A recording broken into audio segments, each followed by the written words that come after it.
Border Gavaskar ট্রফির শুরু থেকেই একের পর এক রেকর্ড গড়ে চলেছেন ভারতীয় পেসার জাসপ্রীত বুমরা। এখন পর্যন্ত সর্বোচ্চ ২৯ উইকেট নিয়েছেন তিনি। বক্সিং ডে টেস্টেও চলছে বুমরা ম্যাজিক।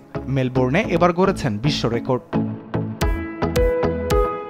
মেলবোর্ন টেস্টের চতুর্থ দিনে অস্ট্রেলিয়ার দ্বিতীয় ইনিংসে ৪ উইকেট নেয়ার পথে ভারতীয়দের মধ্যে দ্রুততম ২০০ উইকেটের মাইলফলক ছুঁয়েছেন বুমরা। মাত্র ৪৩ ম্যাচে এই কীর্তি করেছেন তিনি। বলের হিসেবে বিশ্বে যা চতুর্থ দ্রুততম ও ম্যাচের হিসেবে যৌথভাবে দশম।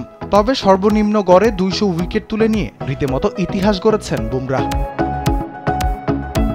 বুমরাই বিশ্বের একমাত্র পেসার যিনি বিশ্বের কম গড় নিয়ে ২০০ উইকেট শিকার করেছেন। তার গড় ১৯.৫৬। বুমরা ভেঙেছেন কিংবদন্তি ক্যারিবীয় পেসার জোয়েল গার্নারের রেকর্ড। ২০.৩৪ গড়ে ২০০ উইকেট নিয়েছিলেন গার্নার। এছাড়া ২০.৩৯ গড় নিয়ে তালিকার ৩-এ প্রোটিয়া পেসার শন পোলক।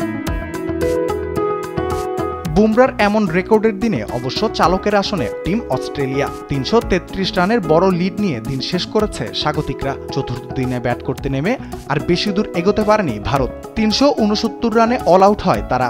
দলের পক্ষে নীতিশ রেড্ডি করেন ১১৪ রান। অস্ট্রেলিয়ার প্যাট কামিন্স, বোল্যান্ড ও লায়ন ৩টি করে উইকেট নেন। ১০৫ রানের বড় লিড নিয়ে দ্বিতীয় ইনিংসে ব্যাট করতে নেমে বুমরার তোপের মুখে পড়ে অজি ব্যাটাররা। দলীয় ১০০ রানের আগে ৬ উইকেট হারিয়ে বিপদে পড়ে স্বাগতিকরা। বুমরা একাই তুলে নেন ৪ উইকেট। এরপর লাবুসেন ও কামিন্সের ৫৮ রানের জুটিতে ঘুরে দাঁড়ায় অস্ট্রেলিয়া।